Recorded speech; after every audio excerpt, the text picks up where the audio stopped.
What's good, YouTube? It's a Quest of Earth and Prophecy, and I'm here to talk about the state of the New York Giants. Now, obviously, for the people who don't know, sadly, I am a New York Giants fan. But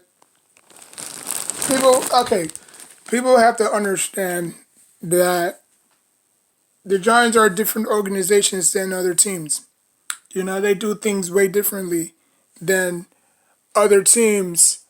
Obviously, other teams are vastly, improving. Other teams are improving vastly. Majority of the teams are just stuck in their own way, and that's the New York Giants. The Giants are not going to go out there and sign their biggest free agent. You know, we only did that because the only one time we did that was when we had that defense when we went to the playoffs with Beckham. After that, like the Giants are not a team to go out there again. The Giants are not a team to go out there and sign the biggest free agent. Our weakness, our weakness is on defense and on offense. Okay, running back. If we can find like a great backup to Saquon, that should take care of itself. Um,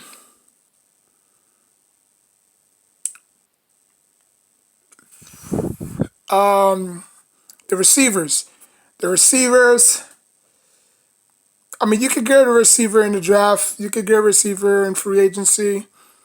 The offensive line is where they issue is where the struggle is where the Giants struggle a lot.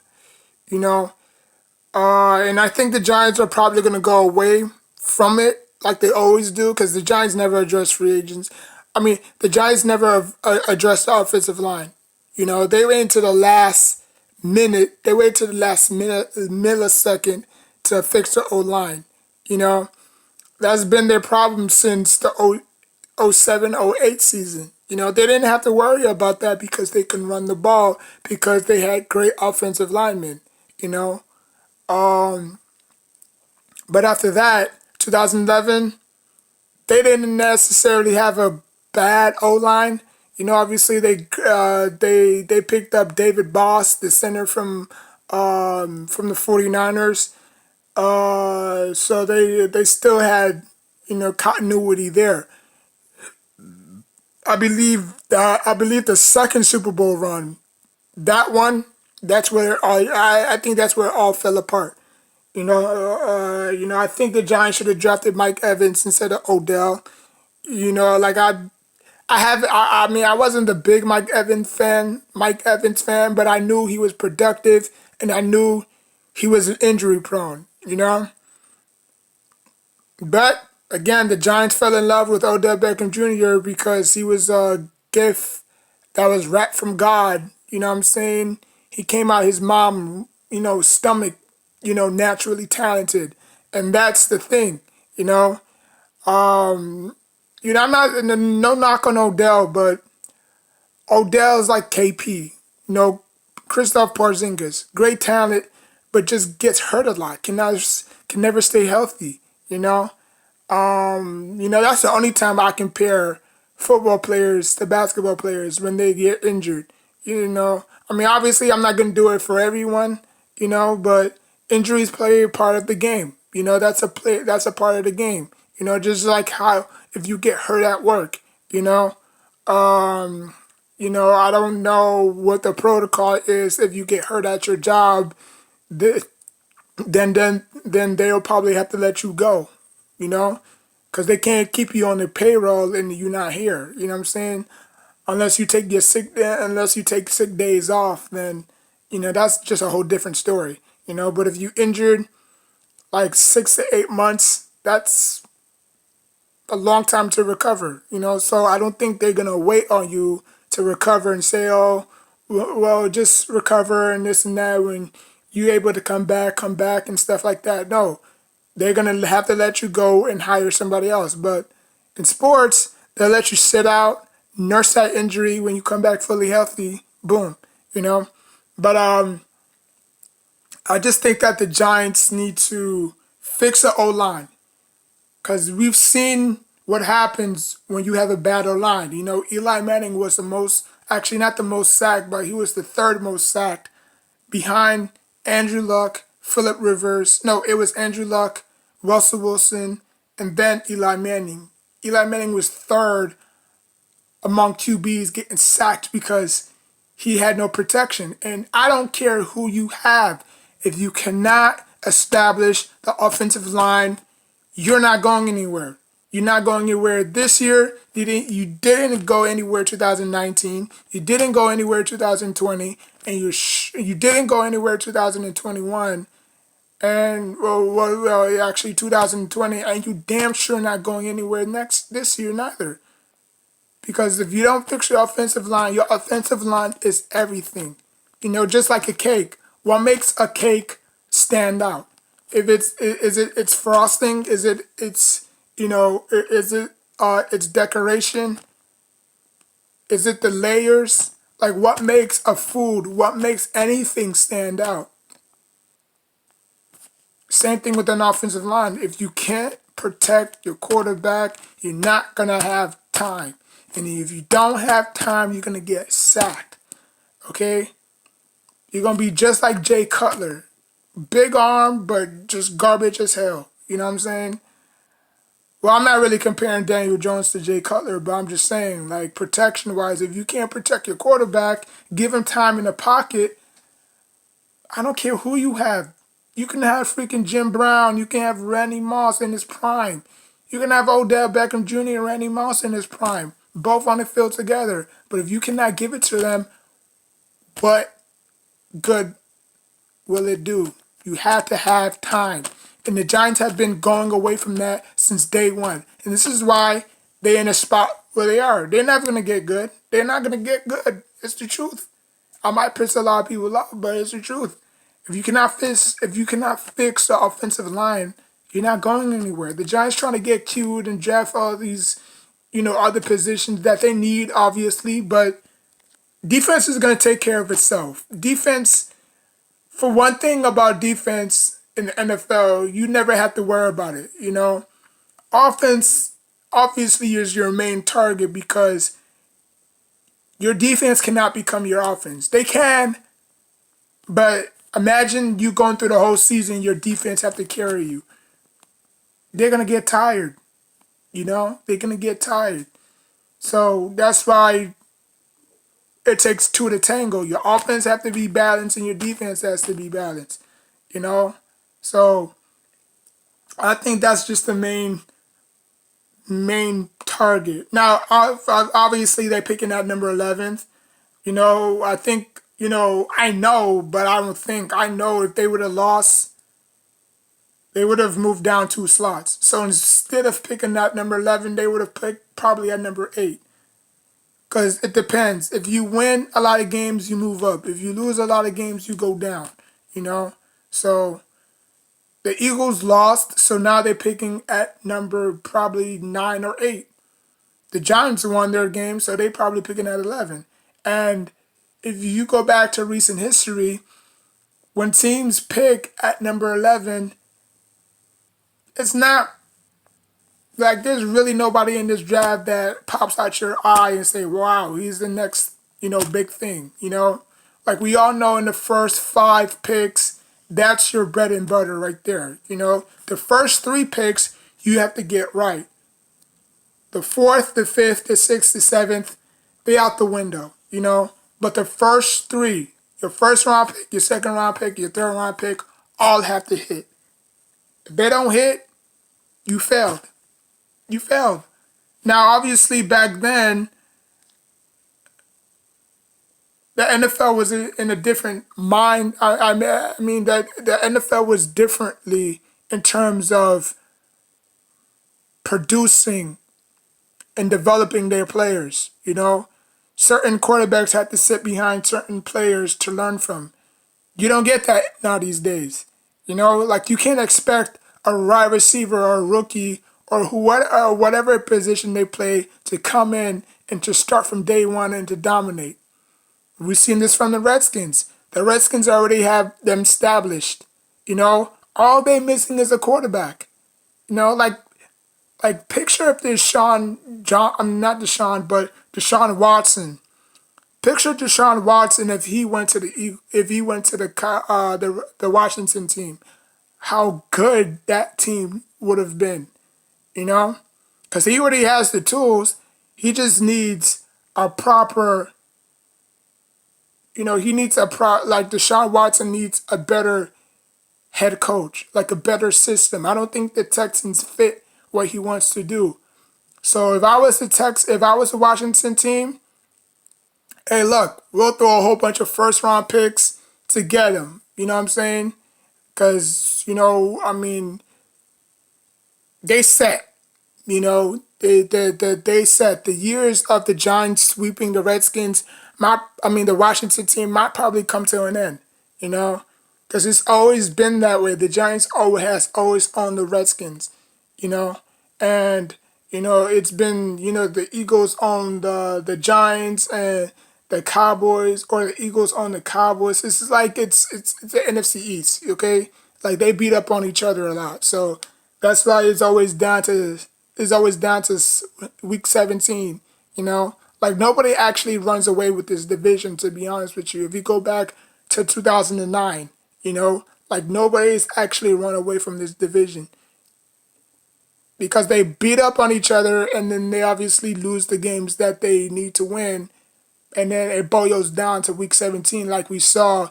It could have been the Giants and the Cowboys for the NFC title, but it didn't. You know what I'm saying? So, but yeah, man, receivers.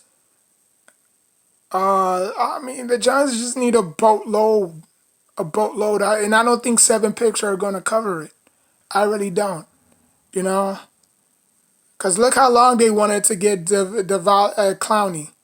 Like, y'all could have got him last year or the year before that. But again, everybody has agents, so it's not like you could pick up the phone and say, "Yo, Clowney, come to the Giants. We'll pay you a boatload of money." Even though the Giants went from a 4-3 to a 3-4, I don't think that would have fit Clowney's game. You know what I'm saying? They actually asked JPP the same thing. JPP was a 4-down defensive end. You know, Giants went to a 3-4, which obviously the Giants don't have athletic linebackers like that. Their bread and butter was a 4-3. That's how they won those lot of games. That's how they won those Super Bowls. You know, pass rush, pass rush, pass rush. Your front end has to work with your back end. If your back end doesn't work with your front end, it's not going to work. Just like I said again with the offensive line, you have to have a great offensive line. If you can't block, you're going to be losing a lot of yards. If you can't pass protect, you're going to be throwing a lot of picks. So it goes back to the defense. Your front end, there's teams that they don't have to blitz. They could just blitz 4 and then boom, because they have 4 elite pass rushers. Washington, prime example. Sweat, Kerrigan, and Chase Young. Like, imagine those 3 on the Giants right now. Imagine if the Giants took the Redskins formula and just draft defensive lineman after defensive lineman after defensive lineman. And look at them now. Nobody can, like the Giants can't come to me and say, "Oh, but the Redskins still this and that." But again, they got Chase Young. And once you have a defensive end, it changes everything. You can move him around. And they don't even tell me that the Giants have an offensive lineman that can contain them, because they can't. They can't. Okay? They cannot. Not with them 3 on the field at the same time. Hell no. Daniel Jones is going to be running for his damn life every Sunday. Okay? Unless we get him the protection that he needs, the weapons that he needs. Okay? Quarterback, I don't even think there's going to be a quarterback battle. That would be surprising if the Giants draft a quarterback at 11. You don't know. Again, it goes back to Dave Gettleman. I said this time and time again. Dave Gettleman does not know what he's doing. We need a fresh young mind. We need one of those. We need like a we need like one of those hip GMs. We need like one of those LA Clippers type of GM, Like, we need those type of enthusiastic GMs. We don't want no hip busted, glass wearing, grandpa old age, having ass,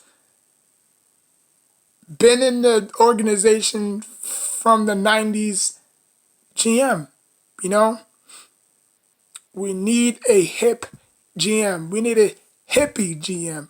We need a GM that's more enthusiastic, that gets involved, you know what I'm saying? Because Joe Judge, I don't think Joe Judge would have picked an offensive lineman, to be honest with you. I'm not saying that Andrews is trash, even though he's been improving from time to time, but I don't think Joe Judge would have picked an offensive lineman. I think if I know Joe Judge and I know Bill Belichick, they would have picked a defensive player. That's just my opinion. But as long as Gabe Gettleman is there, he's gonna mess it up.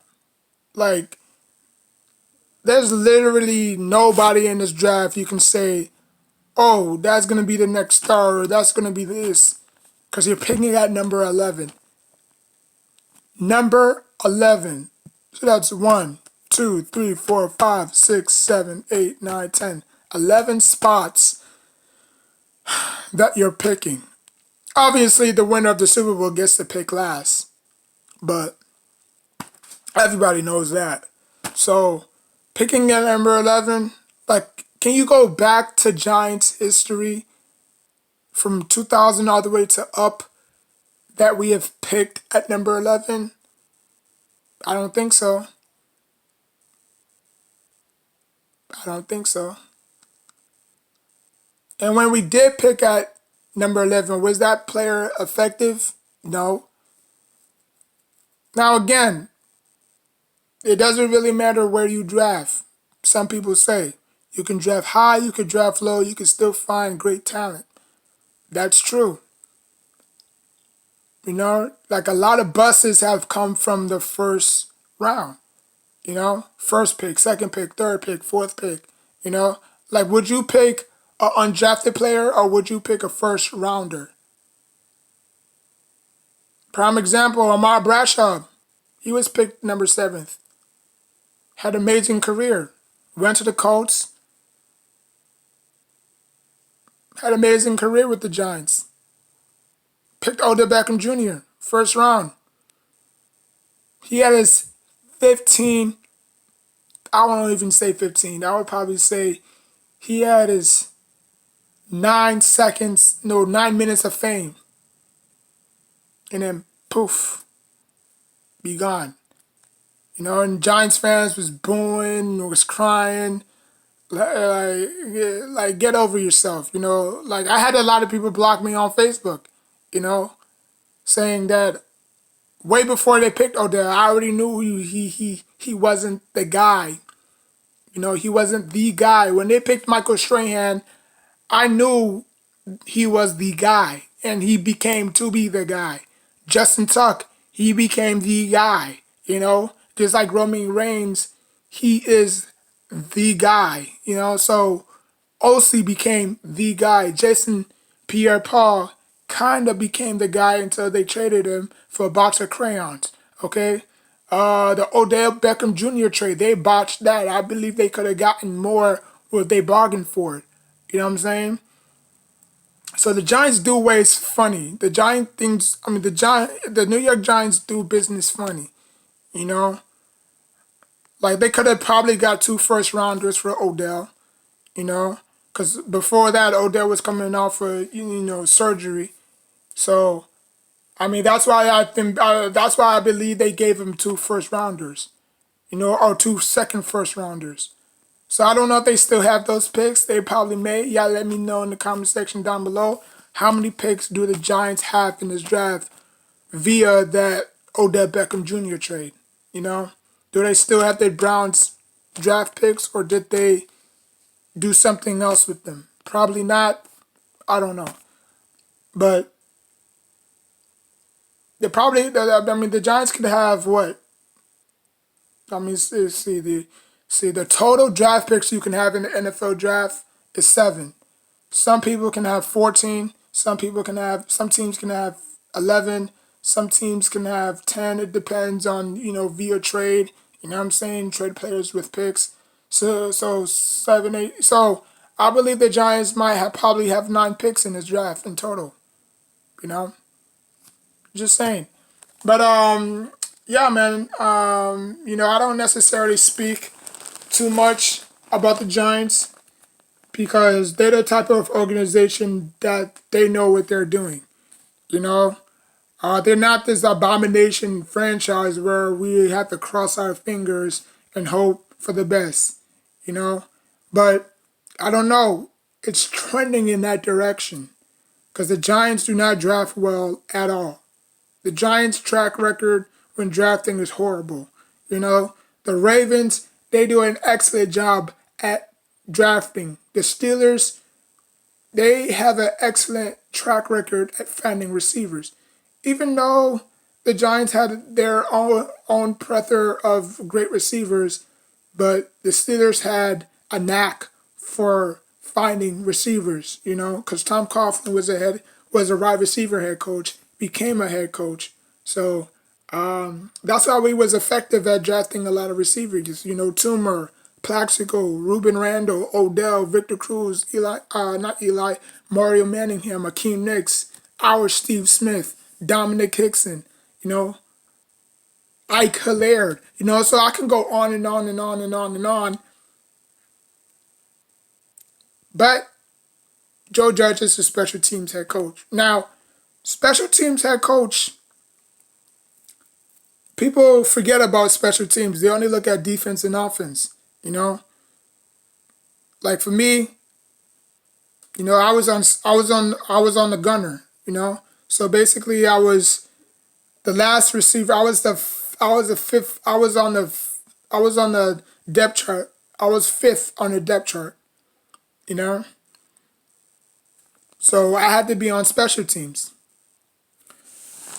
So special teams, all you have to do is just, stop the opposing guy from scoring on you. That's all you have to do. There's nothing really that simple or hard. So and after practice, the coaches make you do drills. It is what it is. But yeah,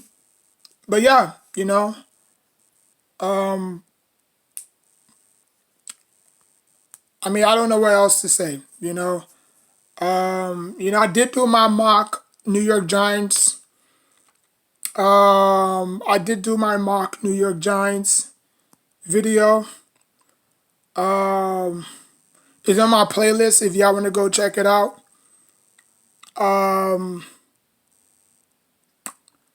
But yeah, man, I really don't have that much to say. I'll let, business take care of business because obviously we're the fans at the end of the day. I believe if we were, I believe if we control the New York Giants for one day,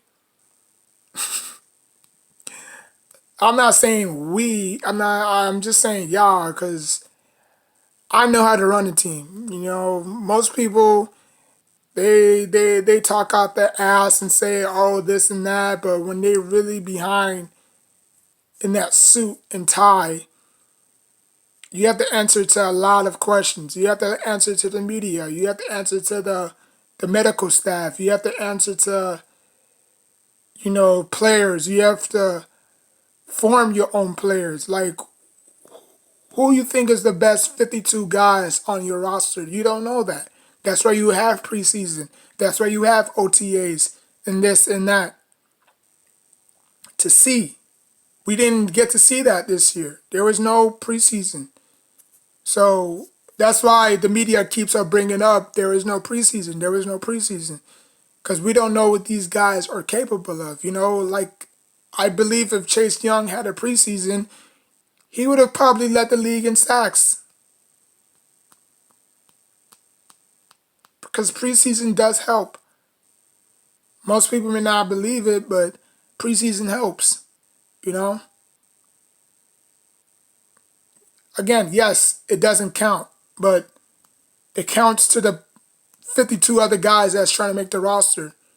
It doesn't count for you because you're not playing, because it makes sense. Does that make sense? Like, it doesn't count to you. It doesn't count for you because you're not playing.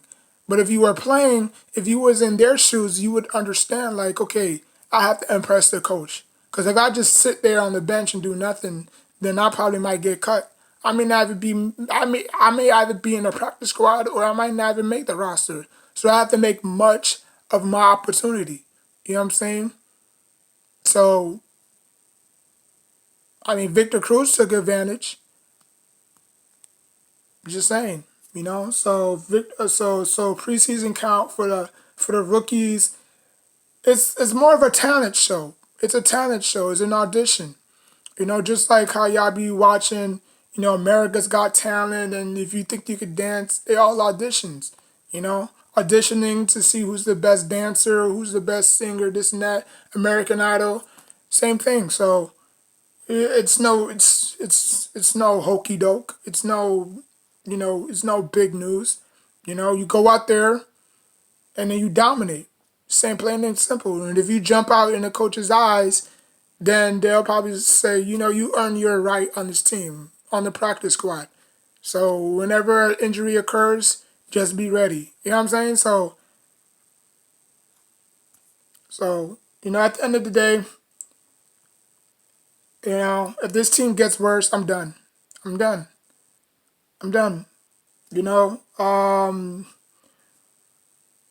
I get this team 2 years. Now, obviously, I didn't count this year. I did not count this year. There was no OTAs. There was no preseason, so I didn't count this day. I didn't count this season. But next season, it starts. And then after that, if I see the same product, I'm done. I'm done. I'm just gonna focus on my Knicks, and then that's it. I do have another channel, Knicks Hope Savior. If y'all didn't subscribe, go to subscribe to that channel. I just talk mainly about sports over there. I just talk about my Knicks only over there, and I'll talk about other stuff too, but the Knicks I mainly talk about. So if you don't, I will not put this. I will not put the link in the description box down below. But I'll give you the name. The name obviously is Knicks Hope Savior. Like, you my Lord and Savior. You know what I'm saying? Knicks and then Hope and then Savior. I think about clever names to, I don't just think about names that's, on the fly. I think about names that's under the radar. Because my Knicks, they need hope and they need a savior. And hopefully RJ or OP or Quickly is their savior. You know what I'm saying? So, like, comment, subscribe. But yeah, the draft is what, 3 months away? I don't know why they changed it back and forth. I remember it was around April. Wasn't it around April? No, it was around May because we in July, February, March, April. Yeah, it was around April, so they switched to. I don't know. I don't know. They keep switching it back and forth. Um, you know, but yeah, that's what I have to say. Oh, and another thing, Daniel Jones. I saved the best for last. What do I think about Daniel Jones? Y'all want my honest opinion? Listen, Daniel Jones suck. Plain and simple. He, I don't know if it's a Duke thing. I don't know if it's just him. because you can't tell me one good player in the history of the National Football League that came out of Duke, and that was the ish.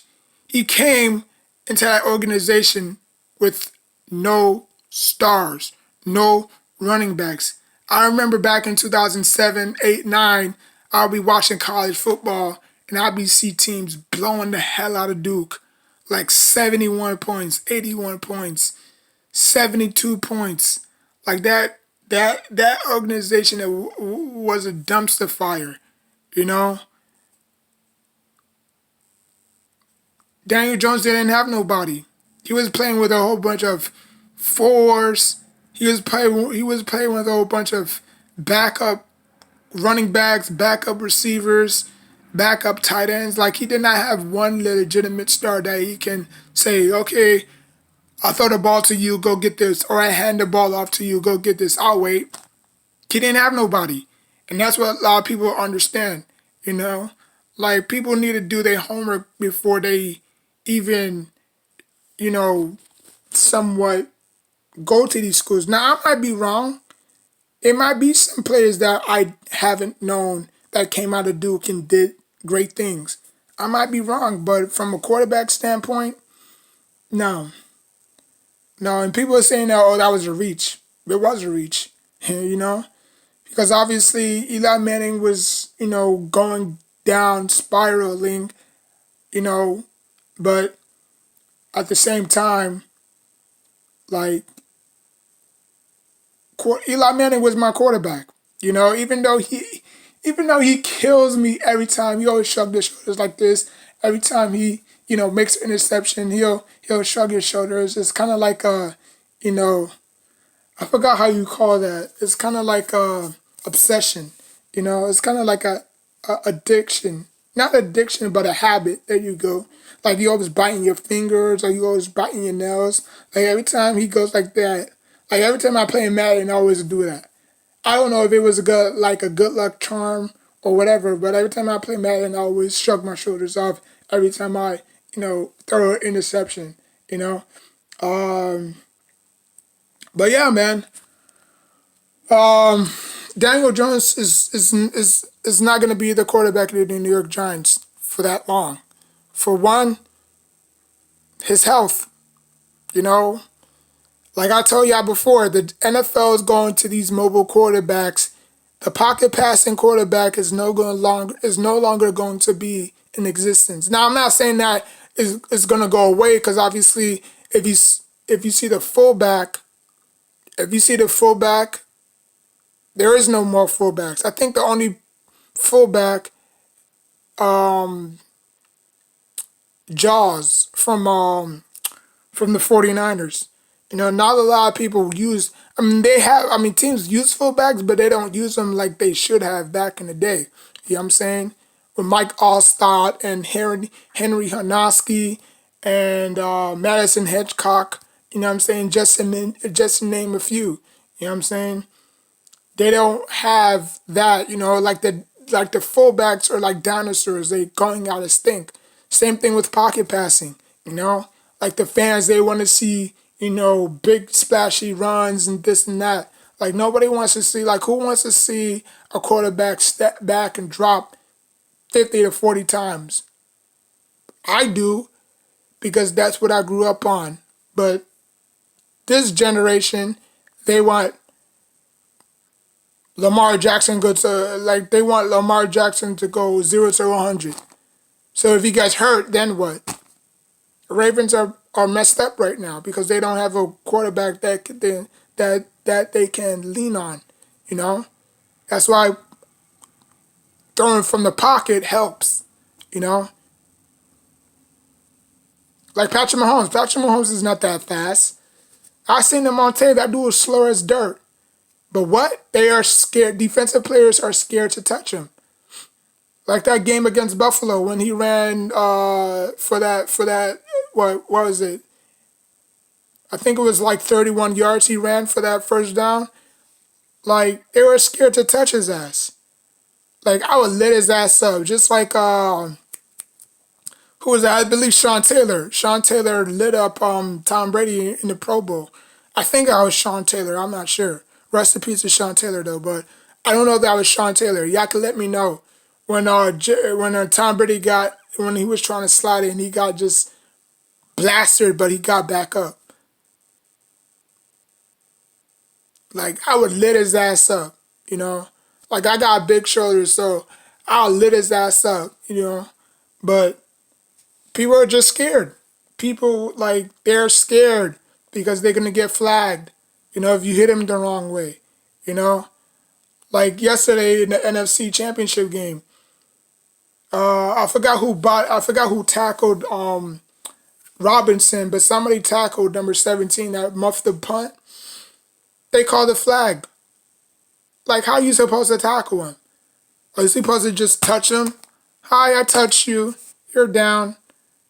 Like this ain't flag football. This ain't two-hand touch. This is tackle. It don't matter how you tackle. Just get the dude on the ground. They want to freaking call a flag for that. That's how I know the NFL was soft. You know, for people that say the NBA is soft, the NBA is a non-contact league, contact sport. You create contact. I mean, you create contact by making contact. You know, so if I bump into you, I could get 2 free throws. If you bump into me, I get to freaking body slam you on the floor. But obviously, that's not the case because that's how the NFL is wired. They are wired to protect the offensive players. I bet you if an offensive player would have done the same thing to a defensive player, y'all wouldn't even see a flag. To be honest with you, y'all wouldn't even see a flag because the NFL is tailor made to protect offensive players, whether it's especially the quarterback.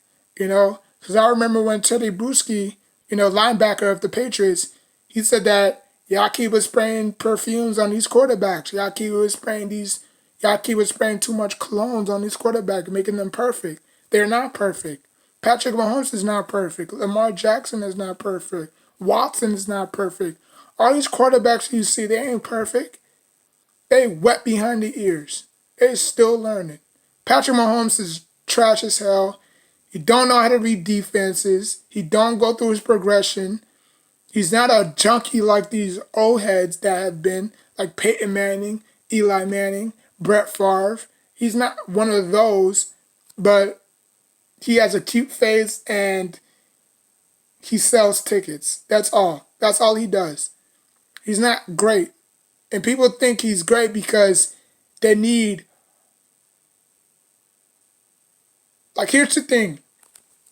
When quarterbacks like Drew Brees and Aaron Rodgers are done playing, those are the quarterbacks that's going to take over for the next 10 years. So when you see Jordan, like let's say Jordan is an upgrade to Aaron Rodgers, they're going to be worshiping Jordan Love, I believe his name is. They're going to be worshiping him more than they did Aaron Rodgers. Like they're going to forget Aaron Rodgers even played because he only won 1 Super Bowl. Now, this year could have been the year that Aaron Rodgers could have won the Super Bowl. Like it felt like everything was clicking. It felt like everything was going the Packers' way, you know? But again, history has a tendency of repeating itself, you know? Brett Favre only won one. You only greater than your superior. You know, like you only better than your ancestor. You only better than your master, your teacher. Like it was Philip Rivers. No, it was before Eli Manning. It was who? T.Y. Hill. After T.Y. Hill, it was who? Phil Simms. After Phil Simms, it was who? Eli Manning. After Eli Manning was who? I'm not even counting the quarterbacks that they drafted. Kyle Letta, he didn't do nothing. Ryan Nassib, he didn't do nothing. Geno Smith, he didn't do nothing. Daniel Jones, everybody was wild against Daniel Jones. But you know what? Daniel Jones is going to burn out. Why? Because he runs too much. I do not want my quarterback to run. That's the reason why Eli Manning played for that long, because he knew if he get hit, it would have been the end. Just like how y'all saw Dak Prescott leg twisted all up, that could have happened to Daniel Jones. I'm not wishing that on him, but that's what happens when you're a mobile quarterback. You know, just saying. But I don't believe Daniel Jones is the future. I really don't. Like he doesn't have the it factor.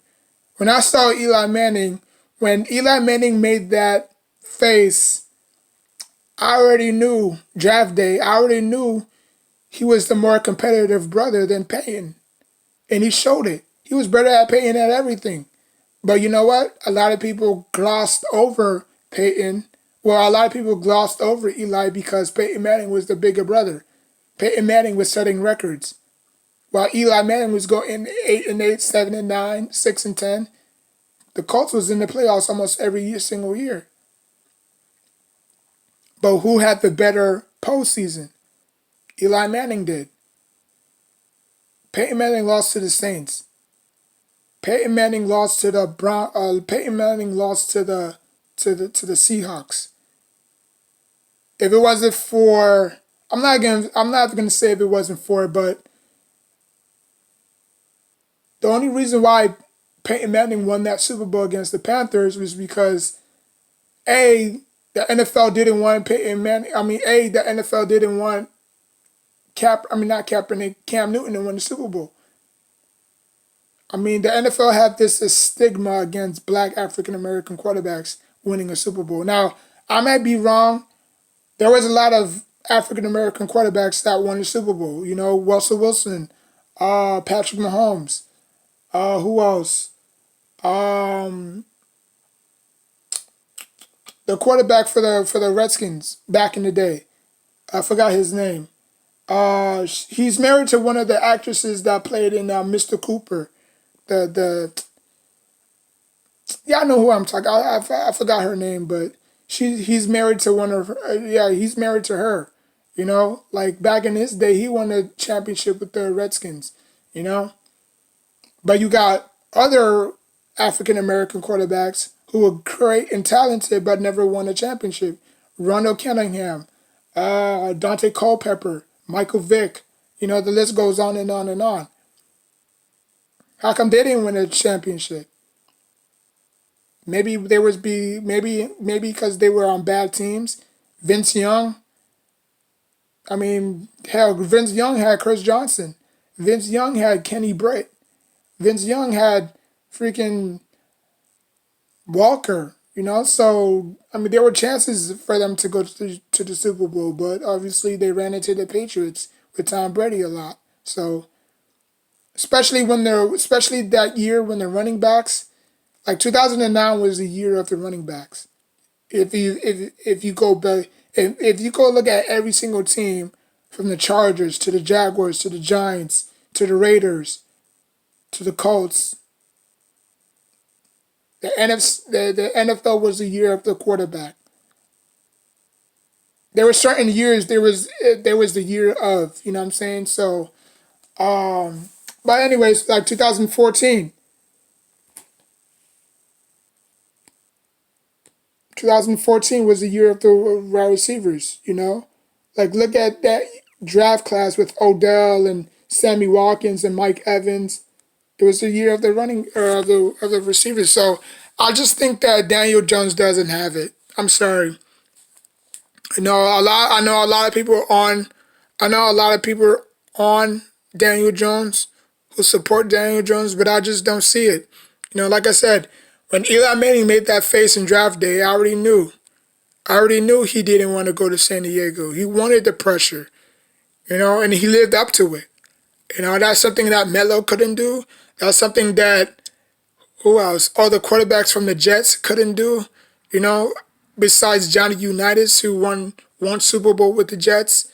But other than that, Eli Manning wanted the smoke. He wanted the pressure. You know, and I just think that he delivered. And I don't think Daniel Jones had that in him.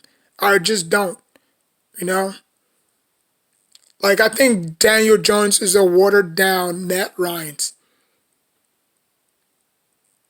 Big arm, can make all the throws, but there's just something about him that's just off, you know? Like, again, I don't want a scramble quarterback. I just don't. You know, I want my quarterback to be a pocket passer because he'll not live, but he'll play longer. You know, like I don't want to keep on going through quarterbacks. You know, like I don't want to be the Cleveland Browns back in the day. I don't want to be the Redskins back in the day going through quarterbacks after quarterbacks after quarterbacks.